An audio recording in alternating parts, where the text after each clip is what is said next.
state of gratitude, man, because you got your 2 arms, you got your 2 legs, you got your health, you got your...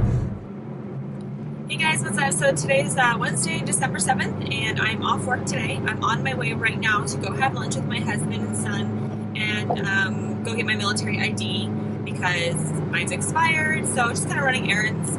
I wanted to quickly just give you guys a life update. Right now, I am in an off season as far as competing goes. Since my last show, I haven't been very good at keeping my diet in line. I think competing back-to-back shows kind of messed me up. Personally, it's a lot on me, so I know some people can do like 8 shows and they're totally fine, but like 2 shows was hard for me, so dieting like that really does wear on you, and I just wanted to take a diet break, and I wanted to take time for myself to just like love working out because I want to work out, not because I have to, or love eating healthy because I'm choosing to eat healthy, not because I have to. So I'm working on that balance, which is difficult to do, but I do miss it. I won't lie about that. I'm not like trying to jump into a bikini or anything, so I haven't taken my off season as seriously as I would have liked to. I think honestly, I think I just wasn't into it, and you got to really be into it. So I am kind of just working out to work out and enjoying life right now.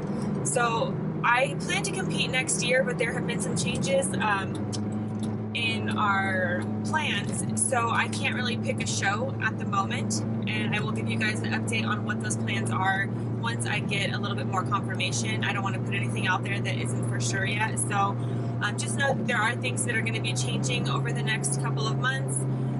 So I can't pick a show, but I do plan on competing. I do want to do a national level show, and it'll probably be summer or fall because the spring is just a little bit too soon. So over the next couple of weeks, I will be transitioning from the 24-hour fitness Mililani location to the Pearl City location. So if you are looking to train, that's where you'll find me.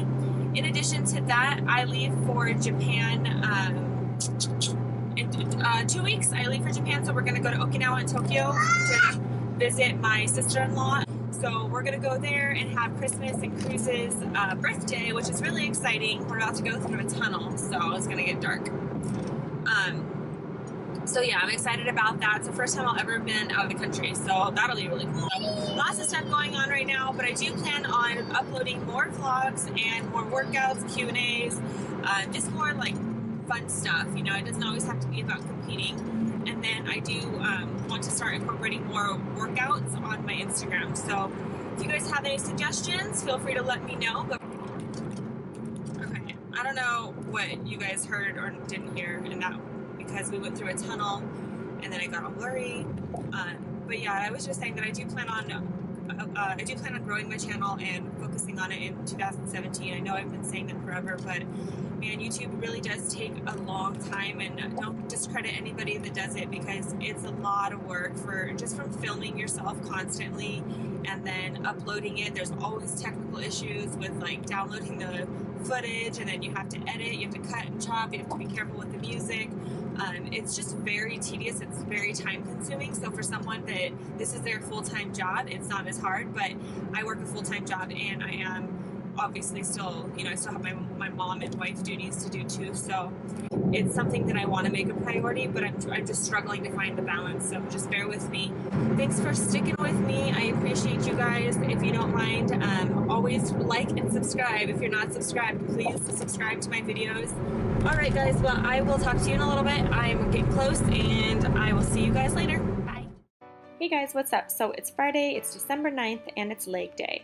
I'm getting ready to meet Alicia at the gym today, but before I do that, I have to get my pre-workout meal in. I was crunched for time, so I tossed in my oats, my protein powder, and some ice in a blender, and I drank it. I never like to lift on an empty stomach, so what's nice about having the shakes is it's really easy to drink, and then you don't feel like super full when you're lifting. So that's kind of why I opted for the shake versus sitting down and eating my food. And then here you'll see that I'm using C4 for my pre-workout drink. I usually take Global Formula's BioFreak, but we were all out, so I went with the C4, the Blue Raz flavor, and then I added in a scoop of creatine. Alright guys, so we're at the gym now, and what you see me doing here is some leg swings. I am doing some dynamic stretching, and real quickly I kind of want to just tell you guys the difference between dynamic stretching and static stretching. A lot of times I see people doing static stretching before they work out, and really we should be doing more dynamic stretching before a workout, and then maybe at the end of the workout when you do your cool down you would do static stretching. Dynamic stretching is a form of active movement. It isn't about holding a stretch, but more so taking your body through like range of motions that are going to better prepare you for your workout.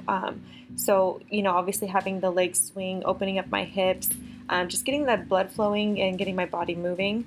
Static stretching is the opposite. It's where you like hold a stretch for an extended period of time. So a good warm-up should really focus on using dynamic stretches and not static.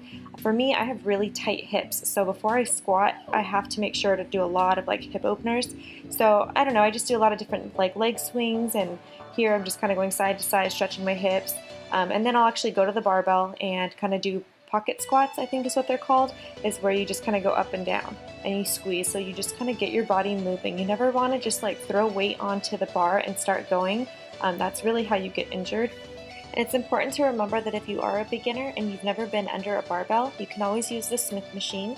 It is a little bit safer for you, but I would always recommend starting off with body weight squats and then moving into maybe like dumbbells and a fixed bar before going to this barbell here. And also keep in mind that everybody's squat looks a little bit different just because our body mechanics are a little bit different. So for instance, my hips are very narrow, and so I actually like to do more wide stance squats. They're a little bit more comfortable for my hips. So you're going to start with your feet under the bar and your hands in a secure grip position, kind of keep them close together. Then you're going to keep your chest up and your elbows down. Set your stance about hip width apart and your toes are slightly pointed outward. And then you're going to shoot your hips back, which naturally is going to bend your knees, and then you're going to sit. You never want to put a load straight onto your joints. So I always tell my clients, hips, knees, sit, to help them remember. You should be going below parallel to get full range of motion too. Just make sure that your knees are not going forward, that you're sitting back into your hips as if you're sitting on a toilet or sitting in a chair. And then you're going to press up into your heels and explode up. And a way to know that you're sitting in your heels is if you can wiggle your toes. So you can kind of see my toes wiggling there. That's kind of something I do to remind myself to sit in my hips and press up in my heels. Alright, so what we're doing here is box squats, and I typically would like to use a 12-inch box so that I can get as low as possible, but it was taken, so we had to use the 18-inch box. Therefore, I couldn't go below parallel, but it's still a heavy load for me, so I still felt it a lot. So what you do is you sit down and you like completely reset, reactivate, and stand up, squeeze. Sit all the way down, push up into your heels, and squeeze. So you don't want to roll up, you want to actually like sit down, disengage, and then get yourself back up by pressing into your heels. So you'll really feel this in your glutes, and I actually feel it in my quads a lot too. And then making sure just to squeeze your glutes at the top. That's like really, really important. I know it's an ugly butt in the gym, but an ugly butt in the gym is a nice butt outside the gym. So this is 155, and I did 3 sets of 12, I believe, but typically I do 5 sets of 10, but I was following Alicia's plan today. And so that's what I typically do, and I also work my legs and glutes 3 times a week. Moving on to leg press. You'll want to place your legs on the platform directly in front of you, and here I'm using medium or shoulder width foot placement. You can always change the foot placement to activate different areas of your legs and your glutes. So it's important to remember to have soft knees. You never want to lock out your knees during this exercise.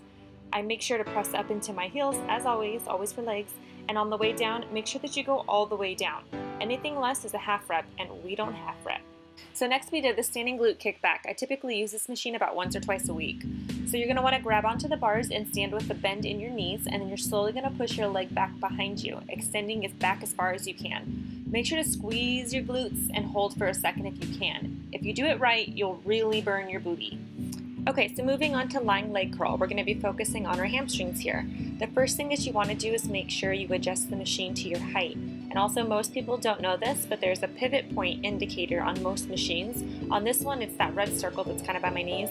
Find that and make sure that you align your knees with it.